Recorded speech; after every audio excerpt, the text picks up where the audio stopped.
मैं सबसे यही प्रार्थना करूंगा कि प्लीज आप लोग गाली गलौज लाइव आकर एक दूसरे को मारना पीटना ये सब प्लीज आप लोग ना करें। जैसा कि आपको पता होगा कि खेसारी भैया की टीम की तरफ से और जो प्रमोद प्रेमी हैं, इन दोनों के बीच में एक बहुत बड़ा विवाद चल रहा है। जी हाँ दोस्तों, जी हाँ, प्रमोद प्रेमी ने यह आरोप लगाया था कि खेसारी की टीम ने उनकी म्यूजिक की धुन वगैरह चुराई है, जिस वजह से एक बहुत बड़ा विवाद क्रिएट हो गया और ये विवाद इतना आगे तक बढ़ गया कि दोनों लोग मारपीट करने को भी तैयार थे।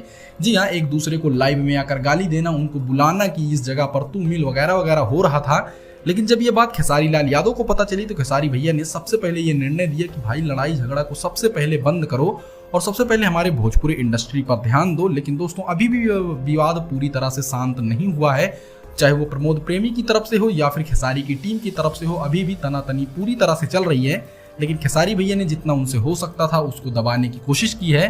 फिलहाल खेसारी लाल यादव के ऊपर भाई गाना चोरी का जो आरोप लगा है, इस वजह से बहुत ज्यादा विवाद बढ़ता हुआ जा रहा है। वैसे दोस्तों आपको क्या लगता है, जो प्रमोद प्रेमी हैं वो बोल रहे थे कि यादव को अखिलेश कश्यप लड़वा रहे हैं, आपको क्या लगता है, क्या अखिलेश कश्यप सच में खेसारी लाल यादव और प्रमोद प्रेमी यादव के बीच में दरार डाल रहे हैं? हमको कमेंट जरूर कीजिएगा।